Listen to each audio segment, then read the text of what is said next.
Right. We are live. More people come to the room. If you can see this, you can speak. I see some likes coming in. You can wave. You can say hello. Just waiting on my guest to pop into the room. I see Antonio. I see 3 people. If you see this conversation, by all means, please share it. It's going to be a good show tonight. Hey, Shaquana. My last guest, who is on a mission in her journey to become a mother. So if you haven't seen the interview, be sure you check that out. She was episode 10 in her journey of infertility. So be sure you check that out on YouTube and check her out. She has a story that's definitely worth hearing. But we're just waiting on Felicia to come into the room. Hey, Valencia. We're just waiting on Felicia to get in here. But by all means, share the conversation. Oh, I see more people popping in. You can wave. You can say hello. Thank everybody for coming in. Hey, Kiwanya. One of my trusted feedback advisors on the show. So good to see her.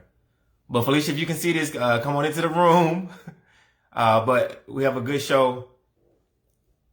Hey, Centron. If people don't know, for those who have been wondering who does my flyers, Centron Shiver is the one who does my flyers, or Notnik Revis on Facebook. But he is the awesome person who's done all my flyers. So if you ever need flyers done for your business or whatever you're trying to do on the side, he's definitely someone great to get in contact with. So I'm glad he's on here because he's definitely a talented person when it comes to flyers. So we're just waiting on Felicia. Let me see if I can bring Felicia and tag her. Hold on. I got her tagged, but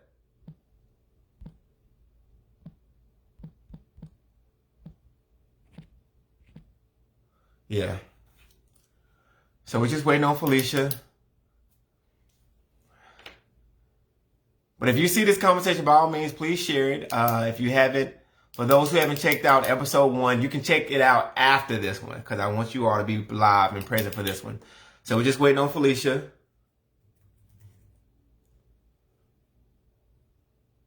Yeah, he's been holding out, Valencia. Definitely a talented person when it comes to flyers. I don't know, but hopefully, more and more people will start. Thank you, Shaquana, for sharing the conversation. So we're just waiting on Felicia. And while she's doing that, let me get some business out of the way. Thank you to everybody who watched part 1. And watch the playback on Facebook. Or is this Felicia? Here she is. She's coming to the room. Keep sharing the conversation because she's coming in. Yeah, he's been holding out. Yeah, Shaquana, I think. Hey, here I am. You was making me a little nervous, but I was stalling a little bit. I'm here. How you doing? Good. Okay. Good. You look good. Your energy looks great. Thank you. Yeah. You ready? Mm-hmm. Okay. You ready to finish the story? Yeah, let's do it. Okay. So I was just telling people, Felicia, I was just telling people to thank them for watching part 1 that we did, that we had a good turnout, a lot of good feedback, a lot of revelations, a lot of gems that Felicia dropped. People sent her feedback, people sent me feedback. If you can see this, whether it's on Felicia's page or my page, be sure you share it because it's definitely going to be some more gems dropped, some more surprises. Also, as Felicia finishes her story. So be sure you share this. Our first conversation is on YouTube. You can watch it there. And huge shout out to everyone on YouTube that watched it and also subscribed to the page. So I appreciate that.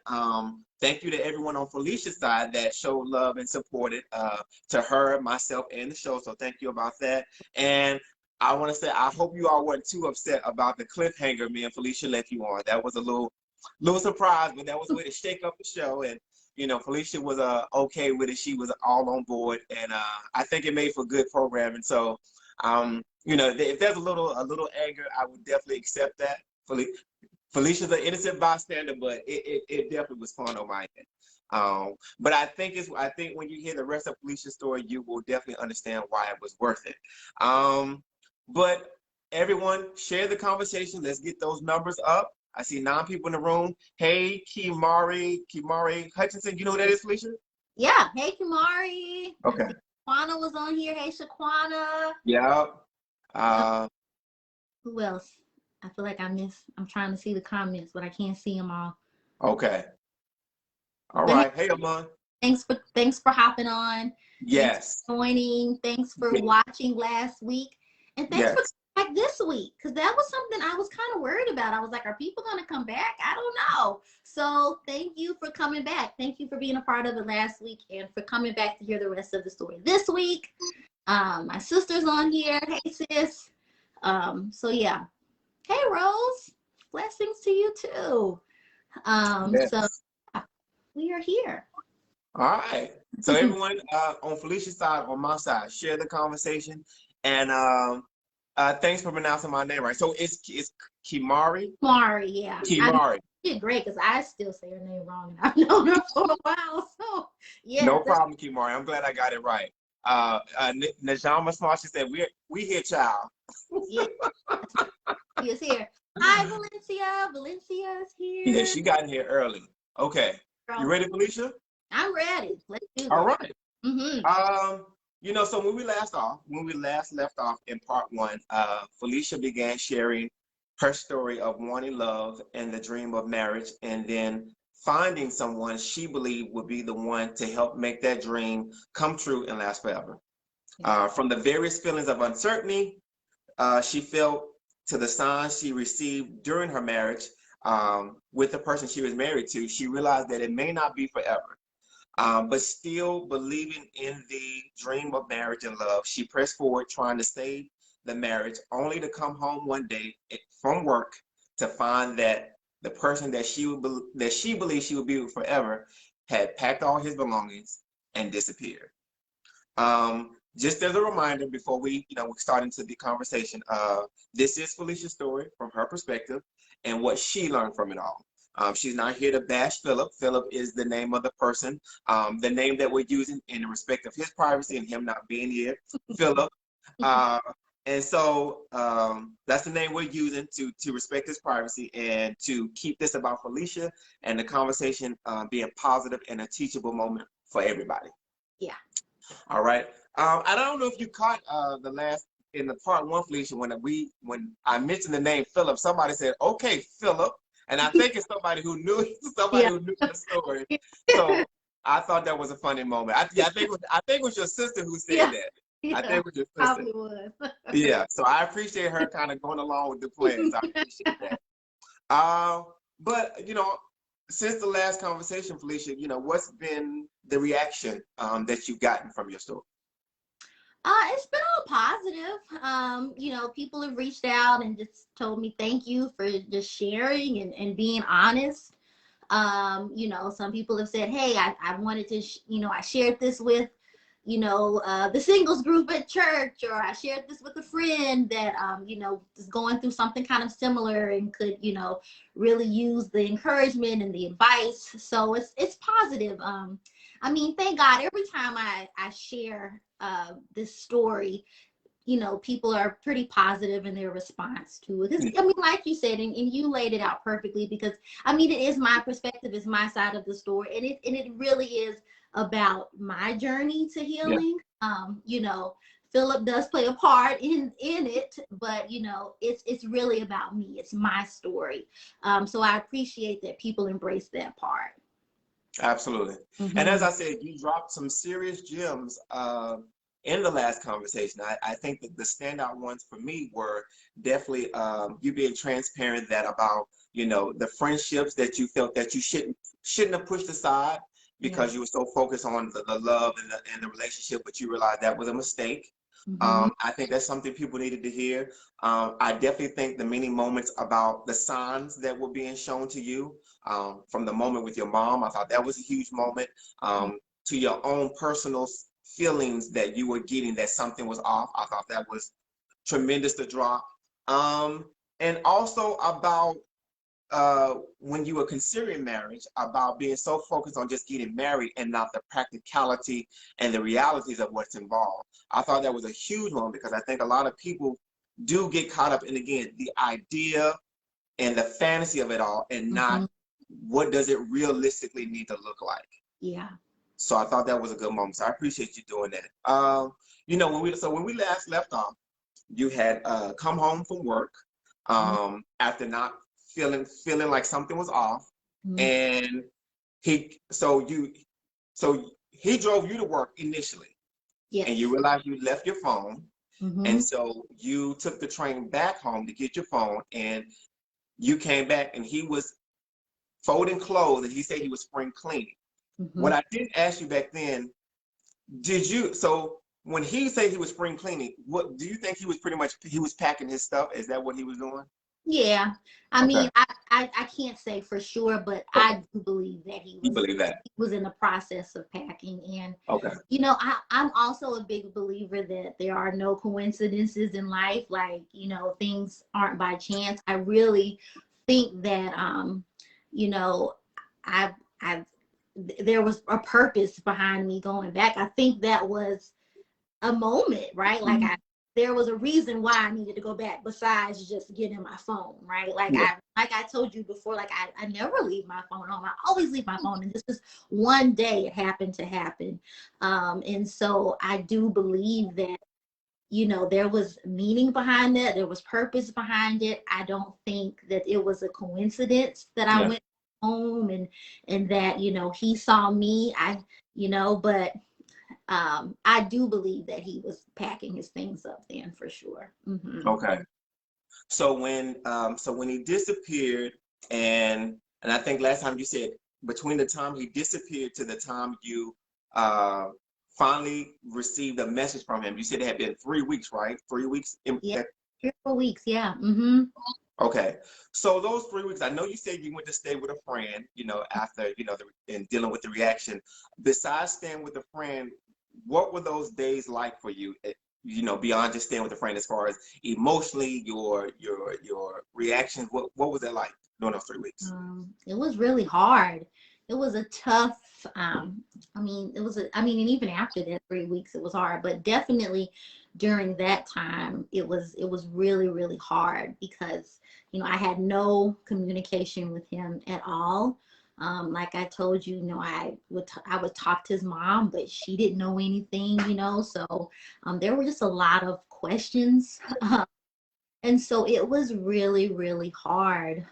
You know, I was still going to work. I was still trying to, you know, go about life as usual as much as I could. But it was hard. I won't lie to you. It was a hard time. Okay. So I know you went to one best friend's house. So the friends that you mentioned that you had the friendships that you had kind of pushed aside in the beginning of the relationship, did you have to go back to those friendships for support? Did you tell them, or you kind of kept it to yourself? No, I kind of kept it to myself. The people that I told at that time that knew at that moment were, you know, good friends from college and people that I've been close to for a long time. So, you know, so they knew. And then, you know, the friend I spoke about, she lived in New Jersey, so she was close by. So it was easy for me to just drive there on the weekends and, you know, be at her house, so I wouldn't be by myself. Yeah. Okay. And in the last conversation, another huge moment was at your bridal shower. Your mom had pulled you to the side and kind of gave you the notion that she didn't believe you should go through with the wedding. Did you tell her that he had disappeared? Did you tell her? I did. I did. She called me. I wasn't going to tell her early. I was going to wait to see what would happen. I didn't want her to know early on. Okay. But she just happened to call me the day he left, that night. And she just happened to call. And I told her that night on the phone. And it's so funny. Again, if you know my mother, she doesn't hold her tongue. She's pretty feisty. But with this situation, you know, I mean, she was upset for me. But she wasn't mad that he left. I don't know if that makes sense. She wasn't mad that he left. She was upset for me that I had to like deal with everything that he left behind. But and you know, and she'll say it now that she wasn't mad that she left because she didn't think he was supposed to be there in the first place. So to her, okay, you know. Mm-hmm. Was it a moment of I tried to tell you? Was it one of those? Okay. She didn't do that. Okay. But I do remember. I mean, I remember feeling shocked because I was waiting. I thought she was gonna be angry and mad, but she wasn't. She just was like, you know, I think she was really hurt for me. Yeah. But I think as far as him leaving, she was just like, oh well, yeah, good riddance, you know. So, Okay. yeah. Mm-hmm. Okay. Now But I know it you was said hard for me. It was a hard journey for me personally. yeah. Mm-hmm. Okay. But she was but she was pretty much confident and supportive as you started to deal in those 3 weeks, right? When you finally told her. Yeah, she checked in regularly, and you know, like I said, I know as a mother, she hurt for me because she could hear the hurt in my voice. So I know her heart went out for me, towards me, because I'm her child. So of course, you know, she checked in regularly, and you know, I ended up going home for a little while, you know, to see her. So you know, she, you know, definitely was there throughout the process. Okay. Now I know you had mentioned that your dad had become close with Philip during, during the marriage and the relationship, that relationship. What was his reaction? Did you tell him? I did, yeah. Yeah, I did tell him. He at first he was upset. I think at first he was really shocked and upset because again, you know, they had formed a close relationship. And you know, I think he was shocked that happened. But I mean, to be honest, Thomas, it really took a toll on our relationship as father and daughter. Um, yeah, it was, which was like another deep hurt for me, because it really took a toll on our relationship, and I wasn't expecting that. That I didn't see coming at all. How so? What kind of effect did it? We stopped talking for a while because of all of this. Yeah, we did. Um, we stopped talking for a while. I know that Philip reached out to my dad, Oh, really?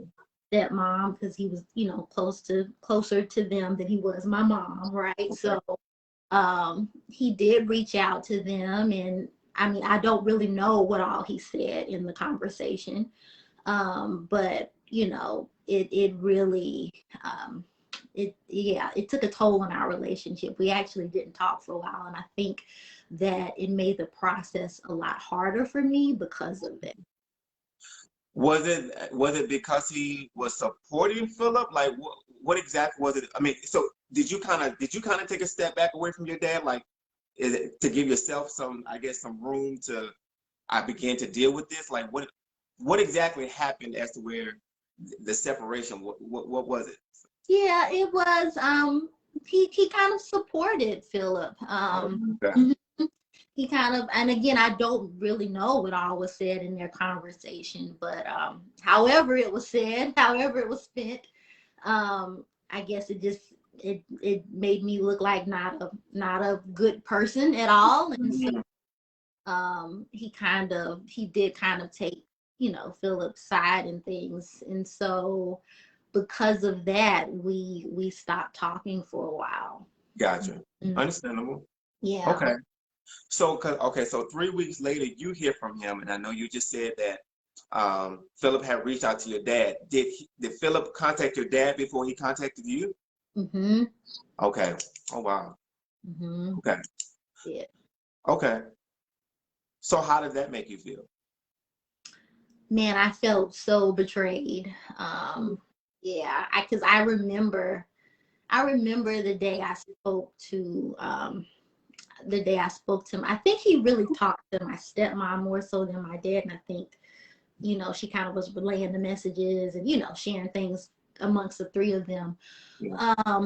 But yeah, I remember when I spoke to her and yeah, I just remember just feeling so, I mean, I feel the feelings coming back up now too, because it shocked me so much that, they kind of, sided with him on his decision, Mm. and so that was really hurtful. That was really, really hard. And I really felt betrayed, and I felt, and again, I don't know, I have all the answers, but in a way, I kind of felt like he did that on purpose, almost in a sort of a way, because he knew that, he could lure them over to his side. So he was really strategic about who he spoke to. Like, again, he didn't call my mom, because that wasn't gonna happen. She was gonna shut that down real quick, right? Yeah. Yeah. He didn't call my sister. He knew who to talk to and who not to talk to. And Gotcha. so, yeah, it was hard. It was very hurtful. Okay. Mm-hmm. So it seemed his disappearance caused a division even on your side, just on your side of the family. Yeah. Okay. Very sorry. Wow. Here. Okay. Yeah, we are. Oh, you good? Yeah, I mean, thank God, me and my dad we've Good finally, now. reconciled. We worked through it, but it was really hard. And yeah, it did. Divorce is, people don't think about like the ramifications of divorce. It doesn't just affect the two people that were married. If you have Yeah. kids, any family members that Yeah. are involved, any friends that are involved, everyone gets affected by this separation. It's not just the two people. Yeah. And sometimes when you file for divorce, you kind of just thinking about yourself, and depending on your situation, you may just be thinking about what you want and what's good for you, but you also have to think about the people that are going to be affected in the process. And I feel like with this, a lot of people were affected. Gotcha. Specifically my immediate family. And yeah, my dad and we didn't talk for, it was a while before we started back talking again. Some months before we were able to have a cordial conversation. Gotcha. Mm-hmm. Oh, wow. Okay. So 3 weeks later from the time he disappeared, and 3 weeks later you finally hear from him, and you hear from him via a text. Is that right? Yes. Mm-hmm. So when you see the text pop up that it's Philip, what is your initial reaction? Like I said last time, I was surprised. I was really, really surprised, because I was reaching out to him regularly. Either I was calling and leaving messages, or I was texting. I was always reaching out to him, just, hey, where are you? Are you okay? Whatever. I was always constantly reaching out to him, and I would never get anything back until this one day, random text back, and I was really surprised. Okay. Mm-hmm. And what did the text say? Basically, it just said, I remember sending him, it was a sermon I watched about, it was like a sermon about relationships. And I was like, man, this is good, because it was talking about like kind of what we were going through about divorce and separation, and how to, make amends and reconcile. And so I was like, maybe he could, hear this and get from it. So I sent it to him, and I said, hey, when you get a chance, please check this out. And he wrote me back that day and was like, he said, sorry, I'm sorry, I'm not coming back. Yeah. Just like that. Like that. He said, yeah, I'm sorry, I'm not coming back. And I text back and I said, well, what do you mean? And he said, yeah, I'm not coming back. I feel like I'm not, I don't think I'm supposed to come back. Was that the text he told me? No, this was another text. I'll get to that one later. But that text, he said, yeah, I'm sorry. I'm just not coming back. And I said, well, because we would go to church together, we prayed together. So I said, hey, did you pray about this? Did you talk to God about this decision that you're making? Yeah. And he responded and said, yeah, I did. And I don't think I'm supposed to come back. Wow. And so it was just, I'm not supposed to come back. No breakdown. No, there was no breakdown. There was no hearing how I felt. He was very much Cut and dry. cut and dry. Sorry, I'm not coming back. And Wow. he's to that. And then I think I responded a couple more times, and he stopped responding. And so that was the first time I heard from him. Mm-hmm. So I was going to ask you, if he explained, just for me hearing it, because I think about how he left, the way he left. And again, I don't know his side, but it's knowing, my belief is that he knew how you felt as far as how deep you were into the marriage and trying to save it, and just disappearing like that. Because to me, that's a form of ghosting. Him disappearing Oh, yeah, and just sure. Mm-hmm. a form of Oh, ghosting. Yeah, and if anyone knows anything about ghosting, that can be hard, especially if you're in deep as yeah. far as feelings. Mm-hmm. So I mean, that's ghosting on a whole nother level. That's some cold-blooded Yeah. ghosting. I'm like, so for him not to explain why he left, the way he left, that's again, I don't know his side, but I can't. The I'm gonna keep. I mean, and again, he has a side, I have a side, but I can say there's nothing that happened in our marriage that warranted that response. Yeah. Nothing, right? There's Yeah. nothing that, I did or said that warranted that type of response. Yeah. And so I think that's another reason why I was so, hurt about how he left, but also hurt about my dad taking that side, because my thought was, there's nothing that I did, Right. that would warrant a response like that. Right. No, right? And you're his doctor. So Yeah, I would exactly. think he want to, Yeah, let I me, mean, if I was like, giving them black eyes every night and like punching right. them, slapping them, I mean, none of that was happening, right?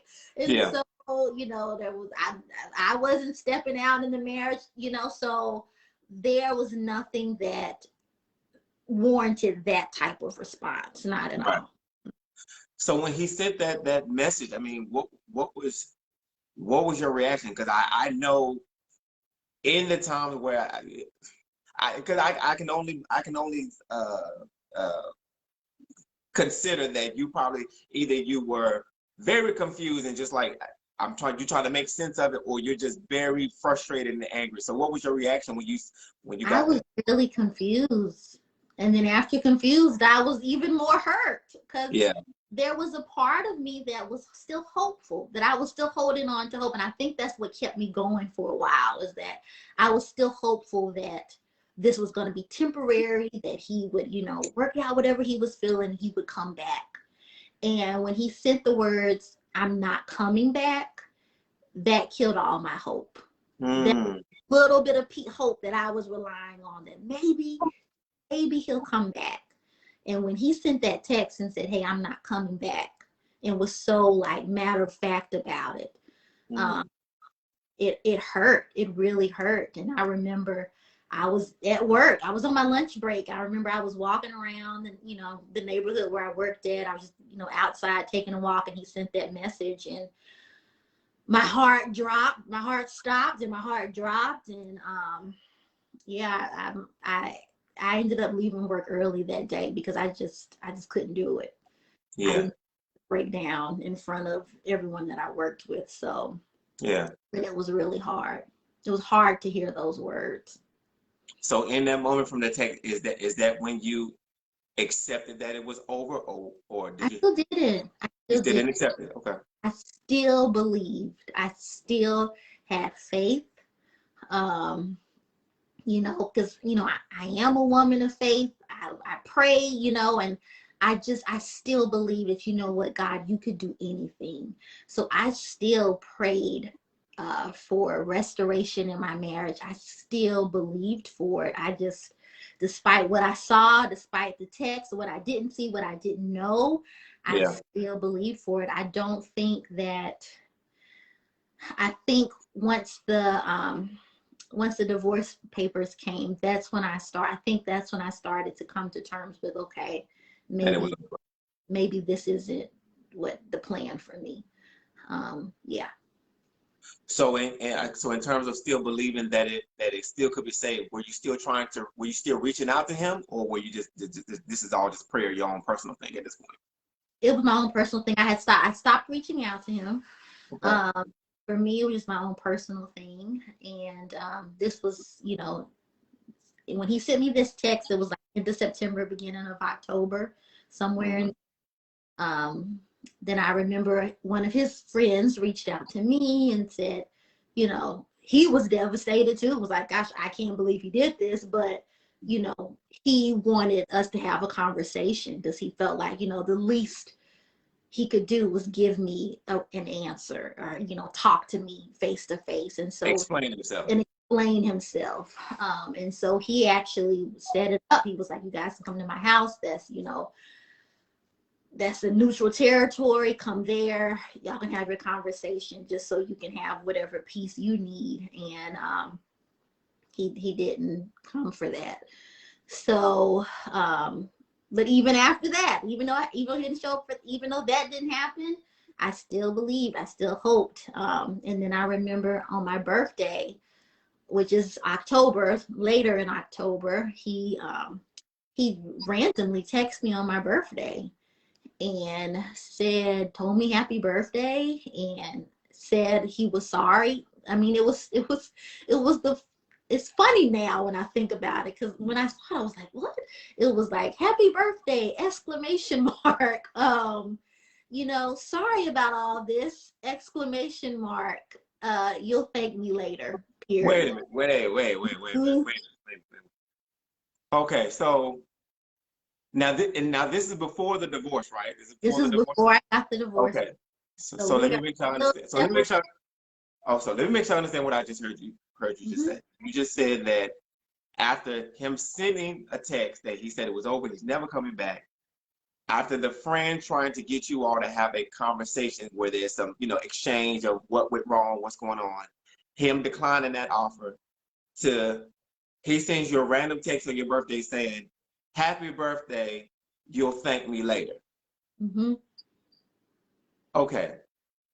So what's your it's not funny.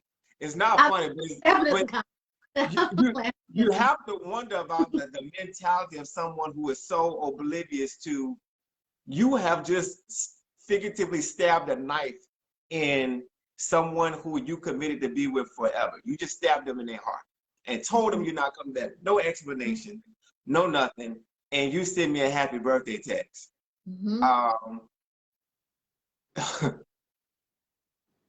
That's a lot. Yeah, it was a lot. Yeah. I remember reading it and thinking like, what? I mean, I wasn't expecting to hear from him on my birthday. He hadn't said anything else, so I just assumed I wouldn't hear anything on my birthday. Yeah. He sent that. I think for me, it was just the casualness of the text. It was just like, hey, happy birthday, exclamation mark. Sorry about all this. It threw me all the way off, because it was just so casual. It was so like, oh, sorry about all this. Like, oh, sorry, I forgot to come to your birthday party. It was like one of those texts, And I'm like, what? I didn't respond, because I'm like, I didn't know what to say. So yeah, so that was in October. And then, still didn't hear anything until November came around. And I got a text from his aunt. Told me she wanted to meet up. And okay. I know you're going, because we talked about it. Okay. Because I want to, so pause that moment. Yeah. So I saw somebody said, they put a comment, Felicia, they were saying, so Thomas, you want to fight him too? I'm thinking to myself, and again, I'm thinking for you, Felicia, in terms of, what it's like to go through that. And I'm thinking to myself, and I didn't want to say this, because, I'm trying to be diplomatic and PC. Yeah. And I'm thinking to myself, if I was in your shoes, that's some butcher knife. Yeah. Like, can I talk to you for a minute? Just come to the door. No, I just want to talk to you. Totally told. And let me tell you, I had those moments. I didn't know where he was, but I knew of, places that he had to go for meetings or whatever. and and I was gonna go, I was gonna show up, Yeah. I thought about all of it, but Yeah. what made me not do it Yeah. is it was God. It was all a God thing. Yeah. Sure. Because Yeah. I kept thinking about that verse where it says, "Vengeance is mine," says the Lord. And Yeah. I remember hearing a pastor say once, sometimes when we try to take matters in our own hands, we get in God's way. God makes He wants to avenge us, but we cut him off because we're trying to do stuff and figure out the best way to do it ourselves. Yeah. When his way is so much better, right? Yeah. So every time I would think, I'm gonna do this, I'm gonna blast him, I'm gonna do this, I'm gonna go, I know I'm gonna go tell everybody he knows, I'm gonna do all of this, And I would so clearly hear that verse, "Vengeance is mine," says the Lord. Yeah. And I would just stop in my tracks because I would always think to myself, if I take matters into my own hands, if I go do this to him right now, I'm stepping in the way of how God wants to avenge me later. I agree. I didn't. I know most people would be, and my friends were like, "Girl, you don't want to just roll up on them, we can find them, and I was like, I do, but I can't. I do want to, but I can't. Just let me talk to him. I just want to talk to him. Yeah. And they were like, you don't want to just roll up, we can just find them, we can track them down, we can bust them. Right. Yeah. But I was like, you know what? I want to. Yeah. There was a part of me that was really angry because like, do this. Yeah. And I really wanted to, but I just kept thinking of that verse, like and I kept saying that to myself, God is going to avenge me. I don't know. At the time, I was like, I don't know how. Even with my situation with my dad, everything, like the way he painted me out to be with them and probably with his family too, who knows? But I was like, you know what? God is going to avenge me. I don't have to do anything. I'm just going to sit here and let God do it. Yeah. And, and I definitely understand, and especially knowing your character, Felicia. I know you're a very sweet person. Felicia is like apple pie, American apple pie. But what I'm surprised about is like, when you told me the situation about your dad kind of taking his side, because I would think your dad would have been the one, finding out where he is and knocking on the door, like, I just want to talk to you. I just want to talk to you. Just come to the door. I just want to talk to you. So in my head, I'm thinking that's, it helps to have somebody like that in your corner. But so, I feel for you, Felicia, but I definitely give you kudos and definitely tip my hat off to you, because that definitely takes a strong person not to. It was not easy. Yeah, I would totally. And trust me, understand. I'm human, right? Yeah, I want absolutely. to do all the things. I visualize myself doing them, but I just didn't. So, but I mean, now I'm glad I didn't. Yeah. This is Felicia Renner, everyone. This is part 2 to our conversation about losing to win, finding healing and happiness after heartbreak. If you're seeing this, share the conversation, because the story is not done. She's revealing some huge revelations in this story. So be sure you share this. A lot of people come in. I appreciate that. Yeah. So Felicia, after the text, the initial text, the birthday text, were you able to ever have a face-to-face or telephone conversation with him at all? No. People find it very hard to believe, but the day he left was the last day I saw him. Last day you saw him? Last day I saw him. Last time I heard his voice. Wow. Mm-hmm. So does anyone know where he is? Did anybody, or did he kind of just disappear? Eventually I put pieces together. Now I don't know where he's at now, but I mean, eventually, like, you figured out where he was. Here, I was able to like piece it together a little more as to where he was. Yeah, as to what I think had happened and where he was. Yeah. Okay. Do you think it was another woman? Mm-hmm. You think it was another woman? Yeah. Wow. Somebody you know, or? No. No, and I remember I went to this church, my friend's church in New Jersey, and I went to go talk to her pastor about it just to seek counsel. This is like a week or two after he left. And, you know, because I consider this man very wise. So I was like, you know what, I'm going to talk to him, you know, counsel, see what I should do. And he looked me in the face and he said, it's another woman. He said, you know, there is, for a man to make a hasty move like that without a lot of explanation, 9 times out of 10, it's another woman. Which made a lot of sense. So, you know, later on down the line, I kind of, and I still to this day don't know the full story, but I kind of put pieces together and figured out it was someone. That's what that was. Mm-hmm. So during the relationship, did you have any suspicion that another woman was in the picture back then? Yeah, because even when you told it in part 1, I never got the inclination that it was another woman. I thought maybe, again, this was somebody who just had hesitation about marriage in general. No, but I never thought. Okay, so do you think back then this woman was around during the relationship leading up to the marriage? No, I think she was around like a couple of months before he left. Before he left. Oh, wow. Okay. Mm-hmm. Wow.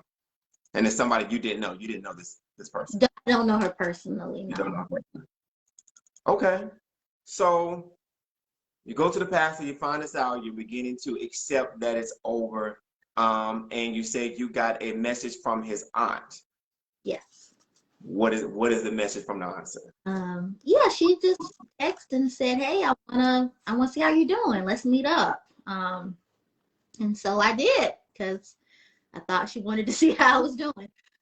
So I did. I met up with her in like a coffee shop in my neighborhood. We met up, and you know, she did start off with the conversation of, you know, how are you, what's going on, and you know, she said something that really struck me. She said she looked at me and she said, "You should just move on." And I said, "Well, I mean, you know, we're not boyfriend, girlfriend, you know, we're married, right?" Yeah. So it's a different situation. And she said, "Yeah, well, you know, I think you should just move on." And so I said, "Well, I mean, you know, if eventually I will, but you know, it was still so new." Right. And so she said, she handed me an envelope, a manila envelope, and you know, she said, I don't really know what's in it. He just told me to give you this. But immediately I knew what it was, right? And so, yeah, I opened it up and there were divorce papers. And I did ask her, I said, you know, I think he really needs to sit down and talk to me face to face before buying these papers. And, but she left. So after she gave those and I said that, she left. She left. Mm-hmm. So when you got the divorce papers, what was your reaction? And did you try to reach out to him again to try to talk about it, or like? Yeah, so what really hurt when I saw the divorce papers was I saw that he filed it the day after my birthday. And what hurt the most is because that particular birthday was really hard for me. So my birthday is October 24th. He filed October 25th. That particular birthday was really, really hard. Hardest birthday I ever had. You know, I had 2 friends that came. They tried to cheer me up, but it just, I mean, it like depression was on me. It was like on my back, weighing me down. I could not snap myself out of it. Yeah. And I went home that night and I called him maybe 20 times. I kept calling back to back to back to back. He would not answer the phone. And I was crying. I left message after message, you know, in the midst of tears, and he would not answer. He would not answer the phone. And I mean, that day I felt so low. I mean, I was going to take my life. That's how bad I felt. I didn't see it getting any better. And that's how you know when you're in a really you're in a really bad, desperate point is when you don't see it getting any better. I Yeah. lost all hope. I didn't see it getting better for me. I didn't know how it was going to get better for me. You know, I tried to talk to people, but I couldn't really get the words. You know, I don't even know if what I was saying made sense. I just knew that I had been sad before, but it was a different feeling that night. It wasn't like I felt before. And so, yeah, I was that night. I was seriously thinking about it. Suicide. Hmm. And calling him, and again he wouldn't answer. And yeah. And so when I saw the divorce papers, I saw that it was the day after my birthday. And all I could think of how hard that birthday was for me, how hard that night was for me, how many times I called him. And he, obviously woke up the next day and decided to go and file for divorce. So I think that's what hurt me the most when I saw the papers. Yeah, I was in shock because again, I was not going to meet with the aunt thinking that she was going to give me, I honestly didn't. I really thought that it was going to be a good conversation. And, I had that glimpse of hope again. I was like, okay, maybe this is going to be a good conversation. Maybe she's going to have some good news to share, and it wasn't that at all. And so I just remember I was in shock again. Yeah.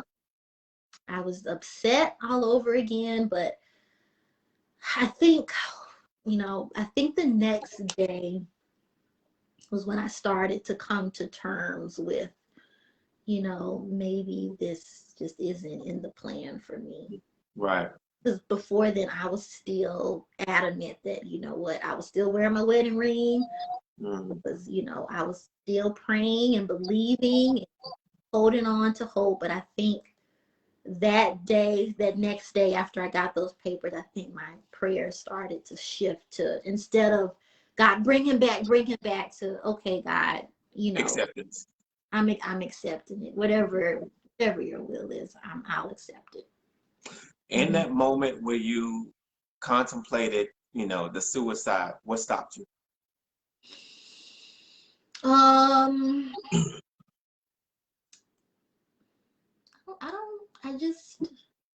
thought about my sorry. It's okay. Take a moment. No, take a moment. Take a moment. I'm sorry. Take a moment. It's okay. Family. Oh, Felicia. Take a moment. Yeah, I thought about my family. Yeah.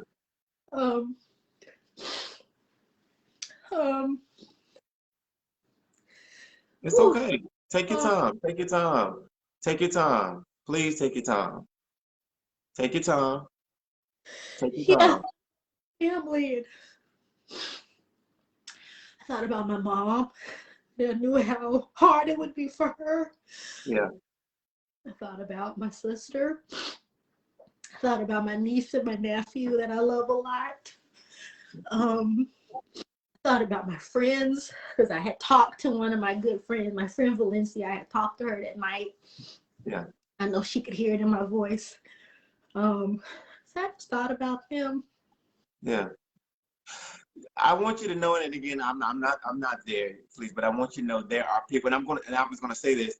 There are people sending you love. I'm sending you love. Felicia, what you've been through is tremendous, and I told you I give you so much credit. I give you so much respect, and I bow to you in honor of you just making this far. And it just sounds like you realize there was so much more to live for. So I'm glad you didn't do that, because and I know we're going to get to this, but I know there is a Felicia going through this now. And to see this moment, as hard as it is, she's probably going through this right now. And to see you on the other end, because there is light at the end of this. But I'm glad, I want you to take your time and realize it's okay. And even in this vulnerable moment, I think there's so much strength and power in it. And people are commenting right now, and I want you all to keep commenting because I want you to give her this love and energy because she is doing a huge service and doing some good in the world. So definitely send your light and energy to her. And you okay, Felicia? You okay? You sure? Okay. Thank you. Yeah, I appreciate the support in the comments. So Absolutely. Your sister commented, your friends commented, people on my end. Ticey commented. Thank you, Ticey. If y'all want to send some more comments right now, definitely put a smile back on her face because we got a lot. Yes, Centron said powerful. Thank you, Centron. Yeah. So your sister's commented. So yeah, just know that there are a lot of people who are look. You see the things coming. So it's a lot of people that admire and appreciate what you're doing. So again, I bow down to you. Yeah, thank you. You good? Yeah, I'm good. Okay. All right. You let me know if you need a moment. We I'm got good. all the time. Yeah, thank you. All right. But I'm glad you're here. So you have come to this acceptance. You are preparing to move on. Did you share with your mom about that moment where you thought you had that scary moment and the divorce papers? Did you share that with your mom? Did you share it with your mom? Yeah, my my friend Valencia, who talked to me that night, who could tell like something different in her voice.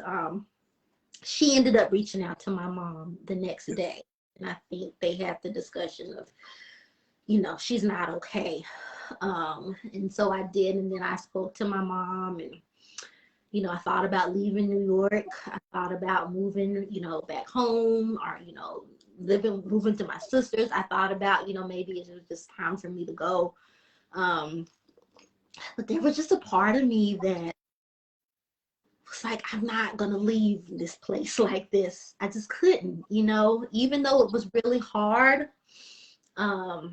I love that city, and I moved there because I love that city, and I didn't want to leave in a place of brokenness. I didn't want to leave there like that because I knew that I would always, every time I would think about New York, that memory would come back, right? And I didn't want to equate New York to that experience. Yeah. So I decided to stay. I thought long and hard, but there was just a part of me that was like, don't leave like this. Gotcha. Don't just be how your story ends here. Gotcha. Absolutely. Okay, so how soon before you signed the divorce papers and just decided it's time to let it go? How soon did you do that? Oh, let's see. I think I signed the divorce papers. I think I took a week, and then I took a week to think about it, and I made the decision, and I signed them. And to be honest, when I signed them and I sent them off, I did feel a release. I felt like a physical release too. I think I had been so wound up in the belief, that he would come back, that I did feel like a release when I sent that paperwork off. Yeah. Okay.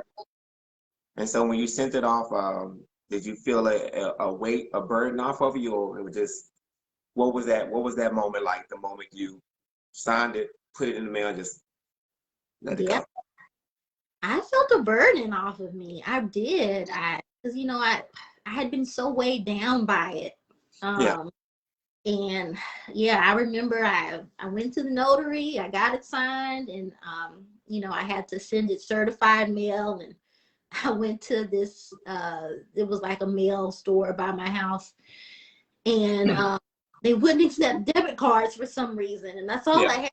Like, well, I can't remember. It was like $5 or something. I literally went home and like counted up change. I was like, nope, this is getting sent out. So I like went home. I found quarters. I had a change jar, and I got my money. I took them quarters back, and I was like, here, we are sending this off. Right.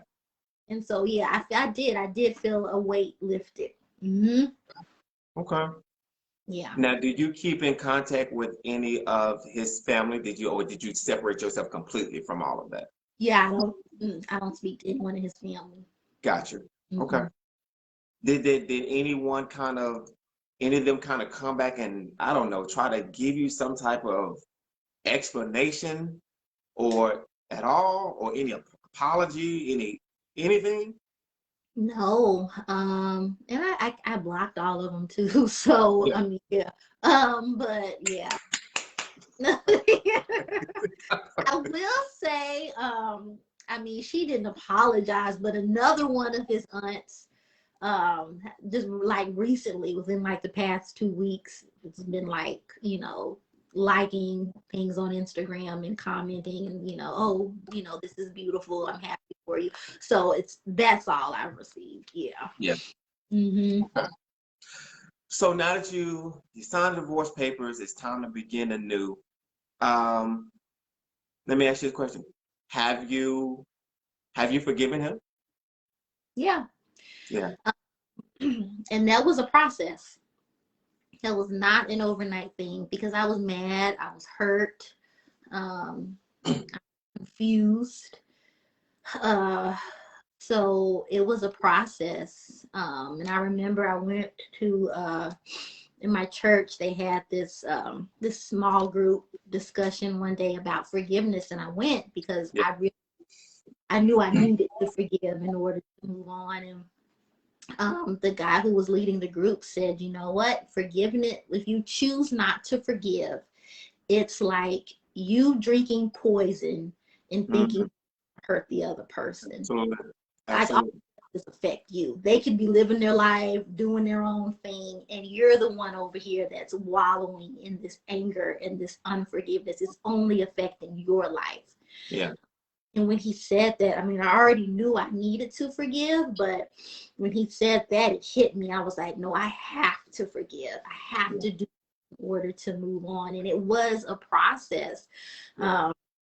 I prayed daily. God, help me to forgive him. Help me to let this go. Because that's what forgiveness is it's letting it go. It's meaning I'm not going to hold this person hostage to paying me back for this, right? There's nothing he could ever do to pay me back for what I experienced, right? Absolutely. So Absolutely. there is nothing he can do. So I had to get to the point that I could just let it go. Even if I never get an explanation from him, I had to get to the point that I have to let this go, regardless if I hear from him or not. I have to let this go because I need to move on with my life.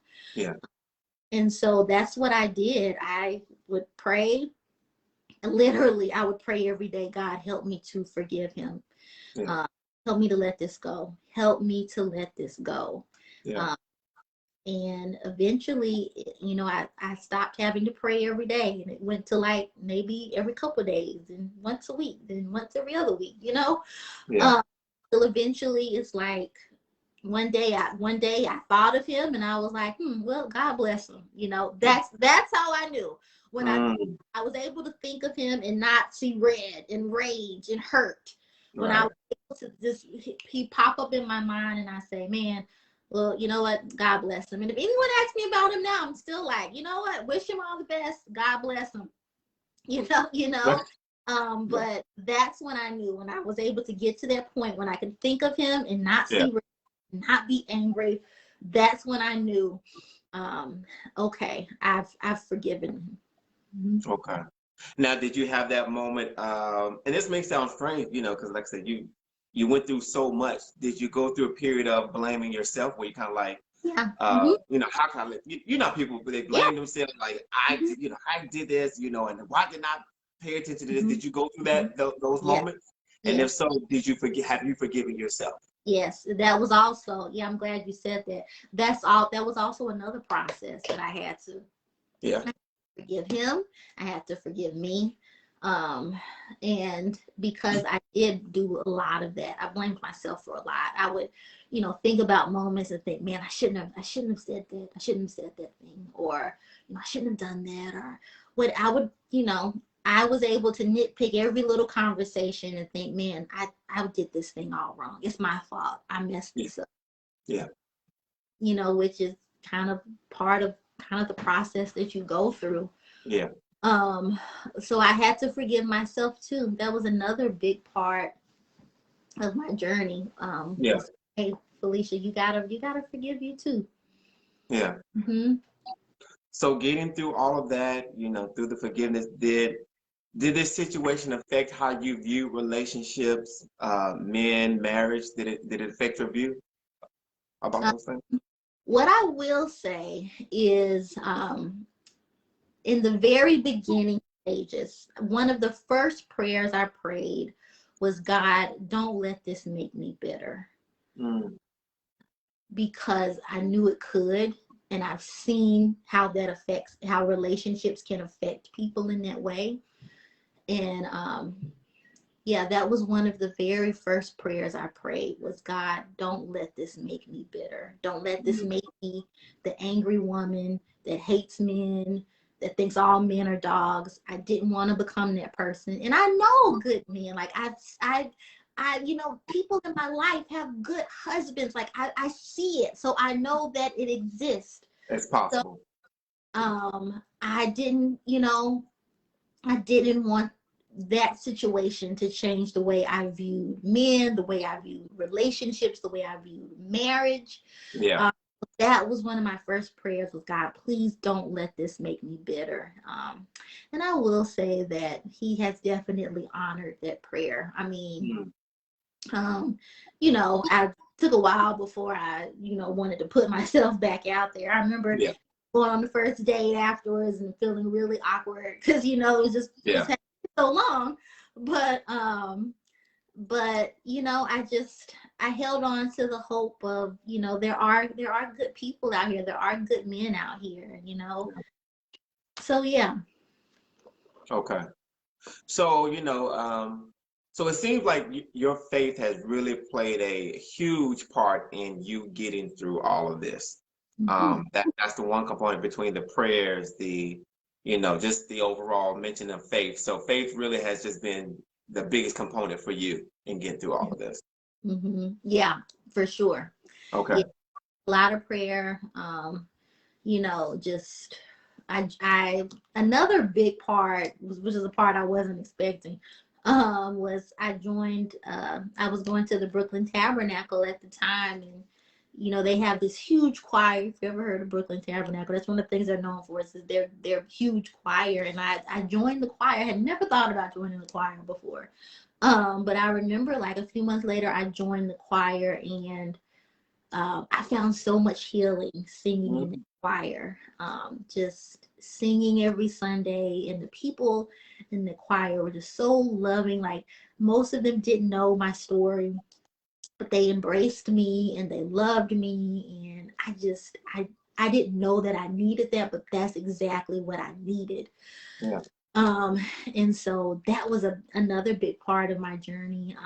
And then therapy, like I had a therapist that I was seeing regularly to kind of just process everything that I was feeling. So, you know, just a combination of those things that really helped me. And I'm glad you mentioned therapy because I was going to ask that if that had been one of your an avenue that you taken to heal. Yeah. So you definitely so you would recommend for anyone that's gone through heartbreak to it, you know, at all on your level or any level, would you recommend that therapy is definitely something they should consider to Yes, heal? definitely. Yeah. Yeah. I recommend it for everybody. I just feel like we all Yeah. got stuff to work through. Yeah. Yeah. We got to work through. But yeah, she was a godsend. I started seeing her before we even separated. I started Yeah. seeing my own. So she was there throughout the whole journey, the whole process from, you know, me being married to the breakdown of the marriage to, so she kind of saw all of it. Yeah. But she was so helpful and she was so supportive, and yeah, she helped me a lot. Yeah. Okay. Mm-hmm. What was in your therapy? Oh, sorry, go ahead. Oh no, you're good. No, so in the therapy, what's a standout, and there are probably many moments. What's probably a standout thing you remember from your therapy that was kind of like a light bulb moment in you reaching that point in your healing process where it just kind of it hits home so hard as to where you really start to see a shift in how you are thinking about what you went through. Do you remember a specific moment? Yeah. Okay. That I was actually gonna talk about, so it's funny. Yeah. Um, she helped me a lot with the self-blame. It's because she continually would tell me, this is not your fault. This all the time. Like I would come in and say, you know what, I was thinking this one day we had an argument and I said this, I shouldn't have said that. And she would always say, but Felicia, this is not your fault. This is not your fault. You didn't deserve this. Because you start thinking that for so long, you begin to think, well, maybe that's what I deserve. Maybe that's what's supposed to happen. But she would constantly tell me, you know, this is not your fault. It's not your fault. You didn't deserve this. And she would also just affirm who I am. I think at that point, I had kind of forgotten who I was. I wasn't me. I was like in my body, but it wasn't me. Existing? Yeah. You're just existing, not living. I wasn't living. I was just existing. I wasn't laughing. I wasn't smiling a lot. I was just kind of going through life. I wasn't me. I remember like I would see people laughing and talking, and I would think, man, I'd love to feel that way again, because I just didn't have it in me anymore. And so she would kind of, because she knew me before, right? Because I started seeing her before it all happened. So she's like, I remember who you were before this happened. Yeah. I remember the light you had. Don't let this dim your lights, right? There's so much more to your story. She would say things like that to me that I needed to hear. Say, hey, you know, there's more. This is not it for you. You've got so much more. Don't let this take you out. Yeah. And I think that's what those were kind of the pivotal moments in our counseling relationship, was her just, one, saying, hey, you didn't deserve this. Yeah. And two, there's so much more up ahead for you. This is not it. Yeah. So the constant words of encouragement, the constant uplifting, the constant building you back up. Yeah. Okay. Wow. Okay. All right. So how long before you would say that you were healed from the situation? How do you, from the time you signed the divorce papers, or let's say from the time he disappeared, how long do you think it took before you felt whole again? I would say so he left in September. I would say by that next summer, I started to feel more like myself. About a year? Yeah, about a year. Yeah, about a year. Yeah, I would say about the next summer is when I started to feel like Felicia again. And that summer I did a solo vacation to Costa Rica, which I think was another beautiful part of my healing journey. I just felt like I needed to go somewhere by myself. I heard all these wonderful things about Costa Rica, so I was like, Costa Rica it is. So I went to Costa Rica for a week. By yourself? By myself, because I just felt like I could do that. And I'm so glad. I highly recommend solo trips. Take one. I think it was a beautiful, God totally met me there on that trip. From just, where I stayed and just things I got to do. And I remember I took this, I did this trail through one of the rainforests in Costa Rica. And it was just, it's hard to explain something about that trail. It was like a healing trail. It wasn't, I mean, that's not how it was advertised, but for me, that's how it was. It was almost like that's what it felt like. Because I would, I was in a group. There was like a group that, a group tour. I was in a group, but I walked by myself purposefully because I knew I needed to be by myself when I did this. And so I kind of lagged behind everybody. Everybody was walking up, and I walked and I cried and I prayed. I looked up, and there was this huge waterfall in front of me. Beautiful waterfall, and it just, to me, it just symbolized like I'm just washing all of this away. Like, you're gonna be good as new. And that was just the best experience. I'm so glad I took that trip. I'm so glad I went on that trail. But that was another part of it. And I remember on that trip I was by myself again. But I felt like me. I was like talking to the locals. I mean, who could understand me because most people there speak Spanish. Yeah. But I was talking to the locals. I was making friends. I felt like me again. I felt happy. I felt like, okay, I got a sense of Felicia back that I had been missing for so long. So I would definitely say by that summer, I felt whole again. Mm-hmm. And it's interesting you mentioning this trip to Costa Rica. So two things. One, I've always said, because I had to learn this myself, about learning the value of learning how to enjoy your own company. Mm-hmm. And that's a huge thing you did. Like I haven't gotten to that level, and because I think that was empowering on a huge level of what you did. I want to get there. But it sounds like, going back to part one, because I know how you had mentioned you had got so consumed in a relationship, and now here you are on this trip. It sounds like you found Felicia again I did. on this Yeah. trip. On this trip, and just being, I was by myself, right? I didn't Yeah. have a house with me. Um, I got back knowing me, knowing who I am, and I kind of just formed this relationship with myself during that time. Yeah. That I needed, that I had never done it. I had never thought about taking a solo trip. I would hear people talk about that, and I would think, oh, that's weird. Why would you go by your? No, like, it was the best time. It was beautiful, and I just started forming this relationship with Felicia. And started getting to know me again. Starting to like who I am, and know who I am, and know what I want. Right. So that was just a big part of just becoming whole. I was whole, but in a different way than what I was before I met him. Mm. It was like a newer, improved version of Felicia. Oh, Felicia. So it's just like what Centron just said. He said it so greatly. You losing to win. You Yeah. lost to win. Mm-hmm. And I think that's a beautiful moment.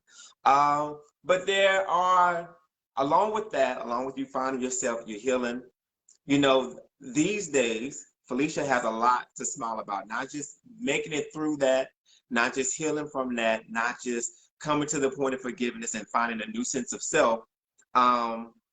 She has also found love again. Mm-hmm. And not only that, she is also expecting her first child. Yeah. With her now husband, Mr. Court, right? Yeah. Mm-hmm. Court Renner. We had this conversation. So he can come into the picture. Hello, sir. Hey, how are you? How you doing? So y'all can kind of scoot in together so I can see y'all good. Yeah. See the good looking couple. There you go. Absolutely. So yeah. So Felicia kind of started so he can get more into the pictures a little bit more. So yeah, you saw that, Felicia. Okay, there you go. I can see both. But everybody, this is Court Renner. This is Felicia's husband, who has definitely been supporting her through this, telling this story, and definitely appreciate him, just really supporting her. So if you all noticed, when Felicia had her moment, there was an arm that kind of was consoling her, and that was Mr. Renner himself. But that's the surprise I wanted to say for you all, because him coming into the conversation, what I want to ask him. So, Coach, when you met Felicia and she told you the story, what was your reaction when she told you the story? What was your reaction? Just like a lot of people, man, I was shocked. I felt really bad for her. This is a heavy, heavy situation, right? Like, being abandoned, or just being left with like no explanation or anything like that. That's really, really tough to deal with. Yeah. Certain people, they don't recover from stuff like this. But with her telling me, it showed me how strong she was and what type of helpmate she would actually be for me. So I don't, before she didn't really told me the story, I already knew that I was gonna marry her. So with her telling me the story, it was like, yeah, this is confirmation from God. Just he's giving you a woman that has been through something tragic. She's made it through something tragic, and she's here to be your helpmate. And that's, I mean, it was definitely sad, but I you know, everybody, things happen, and I felt bad for her, but I saw the goodness in her, and I actually kind of feel like I saw how this made her a better person as well. Okay. Now, how did you two meet? How did you come together?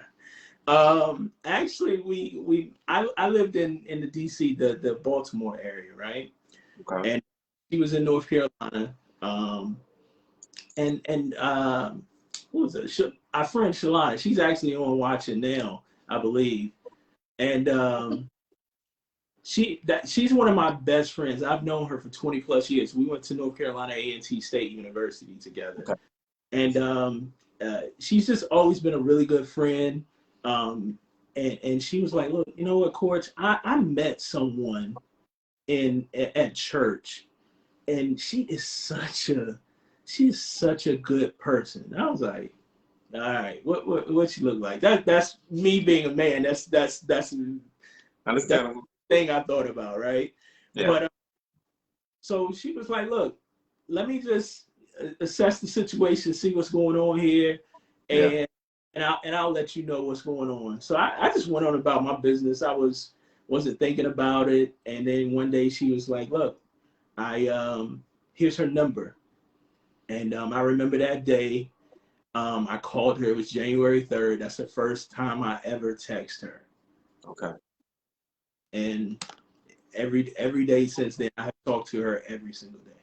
Oh, wow. So, Felicia, when you were, when you first introduced to Coach, where were you in terms of being ready to put yourself out there romantically again? Were you ready, or did you actually intentionally say, okay, I'm ready to love and date again, or did this kind of just happen in your process to get to that point? I had been dating, but you know, I hadn't really met anyone that I felt like, okay, I'm gonna, you know, marry this person. Okay. And I think Shalana and we had went out. I think we went to lunch or something. I was telling her about someone that I was dating, and I think she just was like, Lord, this girl, let me help her. Because it was like, well, I don't know what was happening. Okay. And so when she told me about him, I think it was New Year's Eve going into 2020 is when she told me about him.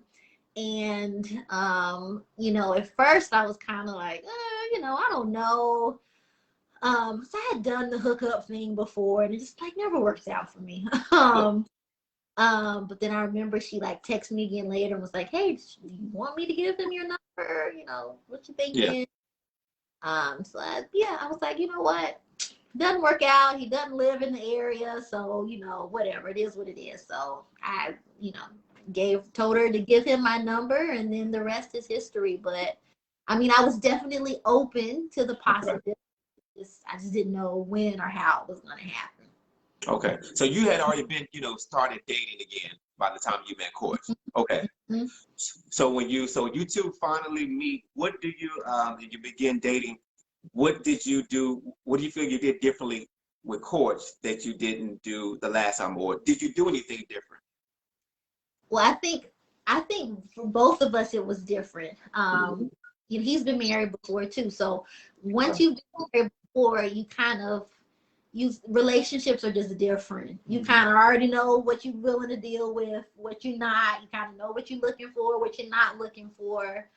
And so I think we both came in, you know, just already having been married, just being very honest with what we want and what we didn't want. We had more conversations about the marriage part, right? I told you before, when I got married the first time, I was more focused on the wedding. All about getting married, yeah. I wanted this beautiful day and this, you know, glamorous day, and then we'll get married and it'll be happily ever after. But you know, the Felicia now knows that marriage is work, and you can't go in thinking like, right? You can't go thinking like, oh, it's gonna be all roses and daffodils every day, because that's not the reality of it. It's a beautiful thing, but it takes work. Yeah. I went, and we both know that, so we both came in knowing, hey, the conversations were just different, right? Like, this is what we're looking for. This is what we envision for marriage. You know, this is what I dealt with before. This is what I'm not going to deal with this time around. Right. And so our conversations were different. And he was just, you know, super intentional from day one. About what he wanted. About what he wanted. Mm-hmm. Okay. Mm-hmm. Okay. Yeah, I've like I said, I've been, well, like she said, I've been married before. So, and we have a 6-year-old son. He's about to be 7 now. So I just knew what I wanted, and the fact that I had a son, I was like, look, I don't have any time to play the game. Play around. Yeah. So it was like, you know, the first day talking, our first time talking on the phone, it was a disaster. It was on his part. Oh yeah, on my part. Because I was so nervous, and I just kept asking questions. It was like 21 questions. I was feeling like I was 50 Cent just asking 21 questions, right? Yeah. And when I got off the phone, I was like, oh yeah, this is not gonna work, man. You were super nervous. Like, this is not a good look. And something told me later on that day, he was like, call her again tomorrow. Send her a text. Good morning. Hope all is well, yada, yada, yada.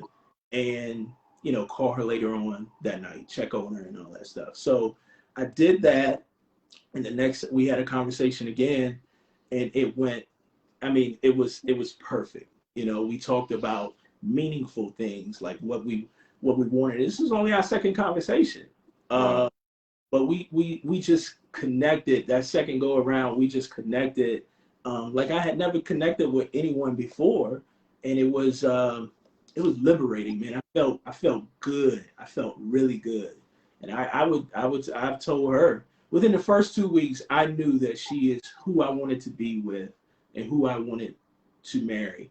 And God, and this is before I knew that she had been divorced as well, but I didn't know, like, the details of that story, right? Yeah. That's a really heavy story, and I didn't know the details of that. But I didn't mention any of that to her about, hey, you know, I know that I want to marry you. I feel like I'm truly falling for you. But I called my friend that hooked us up, and we just talked and I cried a little bit. Don't hold that against me. I cried a little bit, but I just felt so different. You know, with her, something felt so different. And this is the first time I'm a religious person, but I'm not the person that quotes Bible verses. This is the first time I felt that I had ever truly heard God speak to me and say, hey, look, man, you need to be very intentional with what you're doing with this young lady. With her. Yes. Be intentional. You know, understand what you want, what she wants, what you guys need, and then you go from there and watch me work. And I was like, and that's exactly what happened. That's exactly what happened. We just, you know, it's been really good ever since then. So so you all are dating, you have that connection. So when you finally hear the story, did it give you any hesitation about moving forward with the relationship? And what I mean by that, you know how some people, when they become the new person, they get and they hear about a traumatic or heartbreak someone's been through, they get nervous that the heartbreak is going to be baggage into the new situation. Did you at all feel like what happened in Felicia's past would be a roadblock in you all coming together in the best way possible? Not necessarily. Like, I understand that something like that, a situation like that, will always have lingering effects to a certain degree. But I had to understand, I knew that she was going to counseling. And then once I heard the story, I was like, okay. She's probably going through whatever she's, you know, that situation. She's probably talking that out through counseling. I was going through counseling as well because I went through a divorce as well. And it was like, look, she has her issues. You have your issues. God has already spoken to you. He's told you how to move in this relationship already. So you need to move that way in coordinates with God instead of how you're feeling. Mm. And it made it easier for me to deal with that because I knew that I'm the provider, I'm the her support system. I knew that it's certain things like the 25th of October, like that's the day he filed or whatever, the day she got served. So it's days like that that I know I might have to love on her a little bit more, right? So Mm. it's just certain things like that. But she had to be honest and start telling me stories or telling me what was going on so I could be there to support her. So it Yeah. didn't necessarily deter me. It just gave me the viewpoint of, look, hey, you need to actually be more intentional and you need to be more supportive in whatever is going on within her life because that's a serious thing. And you've gone through a divorce, she's gone through a divorce. Like you guys can make something work if you guys are being intentional and totally honest with each other and kind of move forward. Yeah. And Felicia, what I'm noticing about what I'm hearing from you in courts that I didn't hear in part one in the initial story is there is more attentiveness from courts and how and he's intentional about how he handles you and on that connection. And I didn't hear that from the last situation. And to me, that comes out very significant in terms of when someone is looking for the right mate for them. It just sounds like course just if you get what I'm saying, Yeah. there's a certain attention that he's giving you that I didn't hear Philip giving you back then. And Yeah. does that make sense? No, and you're exactly right. Okay. Yeah, he is very attentive, and you're right. I didn't have that before. Like he's very good about, he's the one that he's way more open than I am, and so he's the one that'll ask the questions to try to get to like the root of the matter and what's going on. And I didn't have those conversations before. It wasn't, I didn't have that attentiveness before. So, Yeah. like he mentioned, like just being intentional and supportive and just knowing how to just handle me, a woman that has gone through a situation like I have, just knowing that this has affected me and something really difficult that I went through, and just also just knowing how to care for me and how to support me, knowing that I've been through something like that. Gotcha. So, court, so for any man or anybody being the new person, what advice would you give them if they're coming into a situation and wanting to love someone and connect with them, but they've been through something and they're nervous? What advice would you give to that man or woman who has hesitation about stepping into the picture, feeling like the past is going to be a roadblock to them connected? What would you say? Yeah, that's a really good question. Um, I would say first you got to truly understand yourself and understand what you can really deal with and what you can't deal with. Um, and then if you feel that you can deal with it and you want to move forward, you really need to be patient. I think counseling is very, very, very important. I think that if it's something dramatic like this, then being able to maybe go to counseling together, start some counseling because 9 out of 10 times you have some baggage too that you're bringing into the relationship. Mm. Nobody is coming into a relationship without any bags, right? I had the divorce, I have a son as well, so I have a certain amount of baggage myself. So being able to go through counseling with each other, by yourself, just being able to be compromised, compassionate with your significant other, so forth, so on. I mean, things work, man.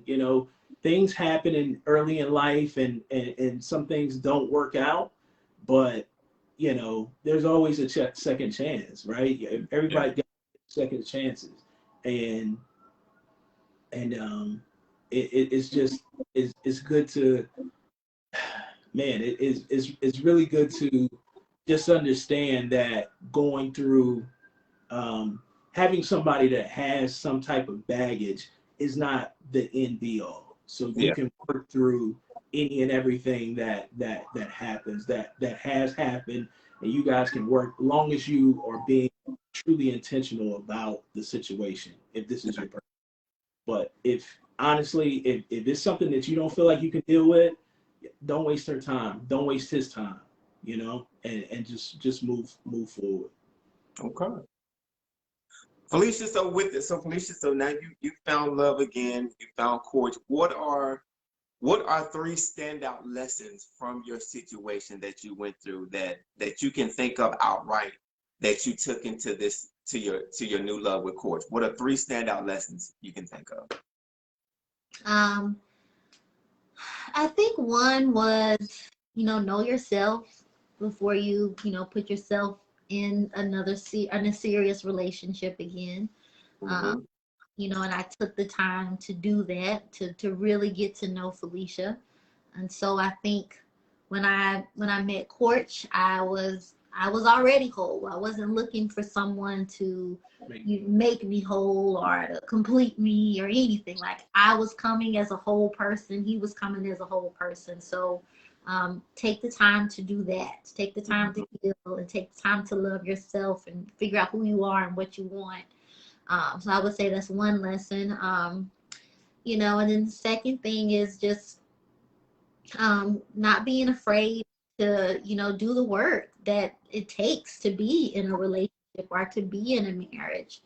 Not shying away from that, not shying away from the hard conversations that you might have to have sometimes, and just leaning into the.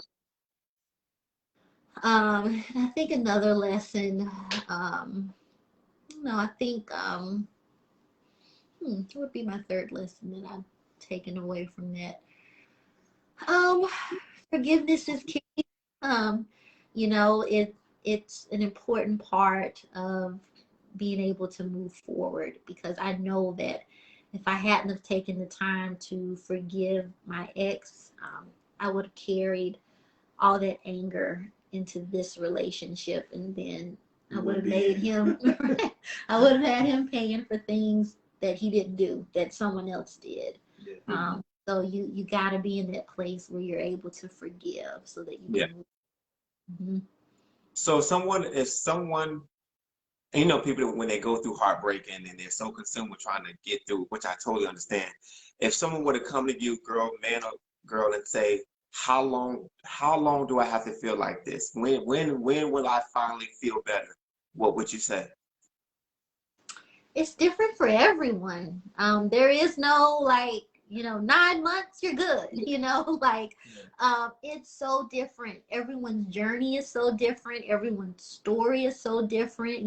Someone could go through what I went through and bounce back in a month, or take years to recover. It's just, it's different for everyone. But I will say, lean into the process. Don't from it. What we tend to do sometimes is we try to just, okay, I'm just going to move on to the next thing, so that I can forget about what happened. I'll just move on really quick and forget what happened, and pretend like it never happened. That's not healing. Healing means that I'm allowing myself to feel every feeling, every emotion that comes along with heartache.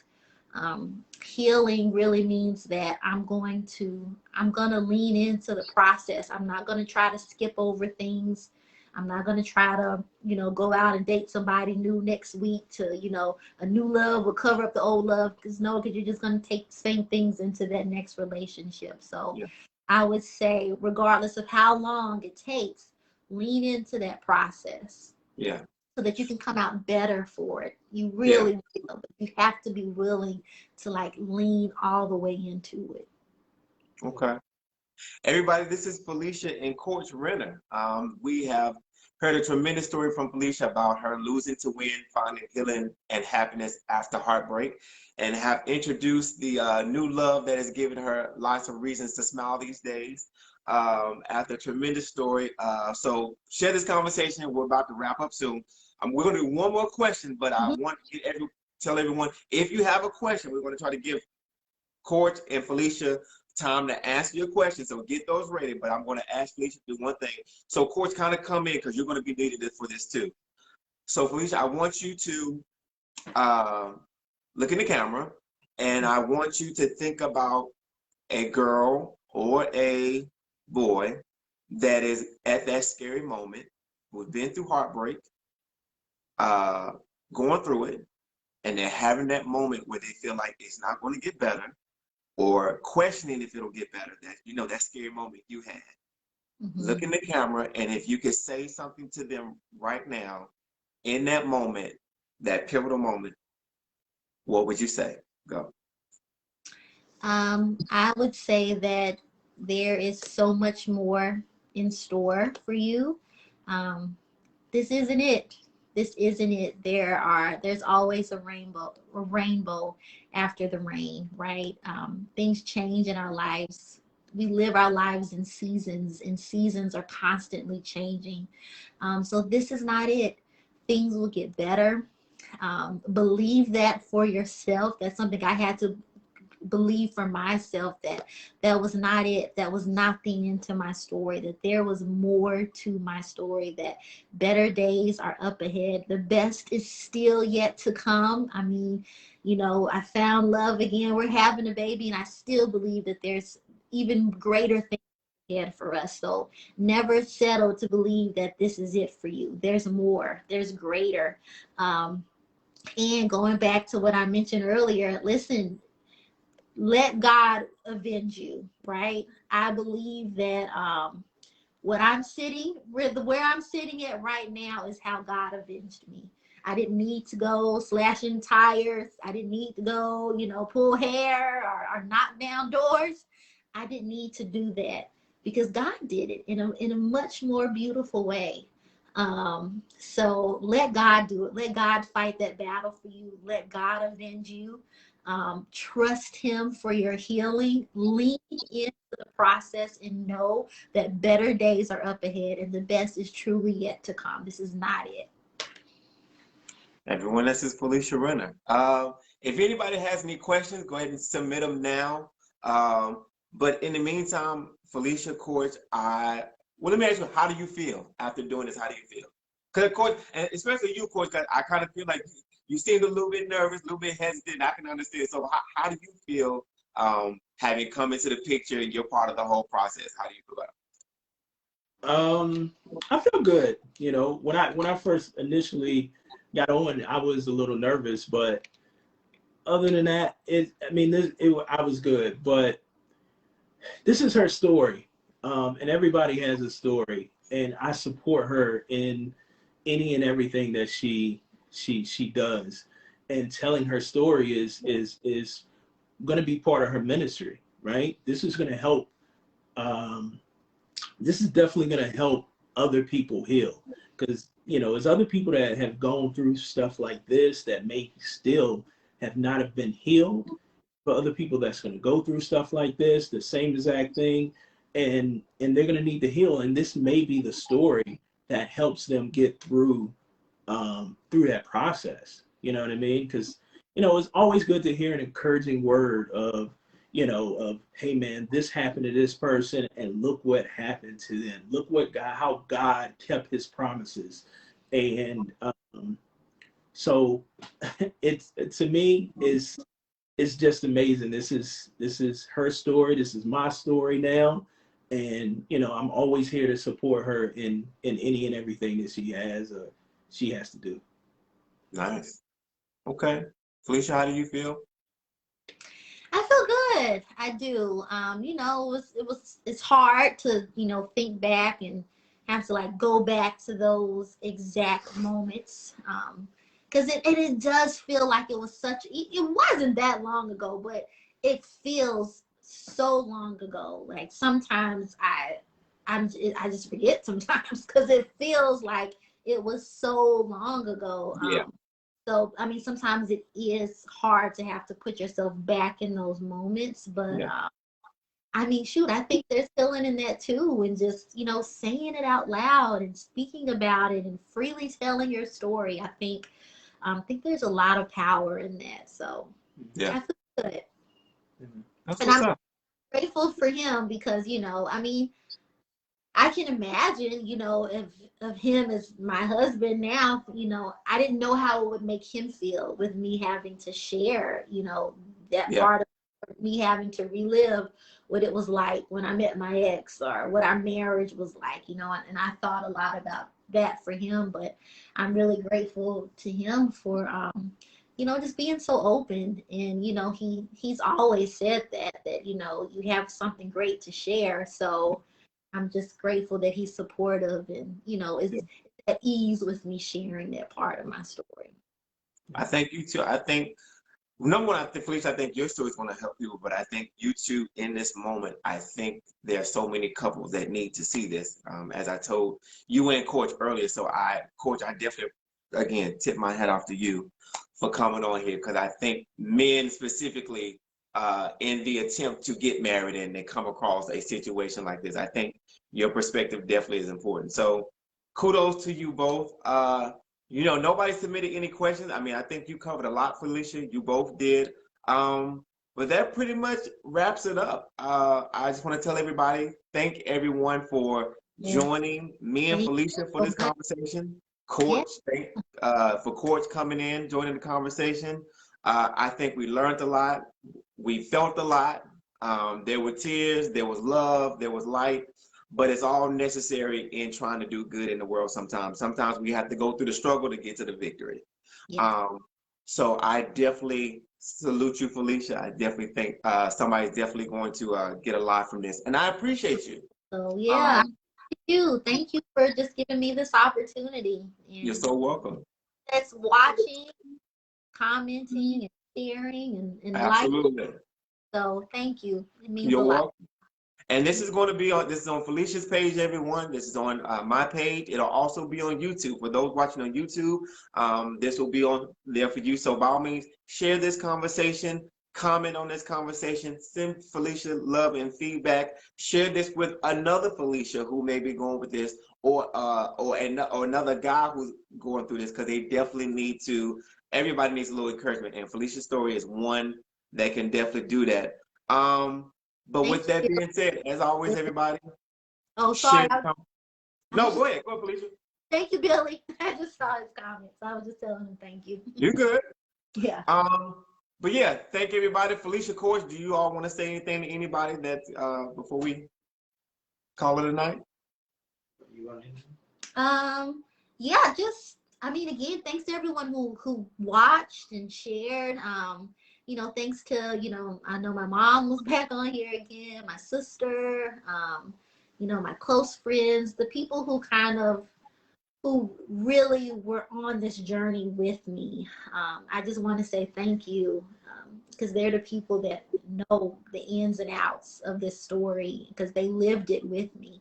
Yeah. And now they're able, you know, to see the beauty from all the ashes. But I just want to tell them thank you, and I really appreciate the support and the love. And you know, I'm really grateful. I'm happy, and I'm really grateful. And you know, again, I want to remind somebody that needs to know God can do anything.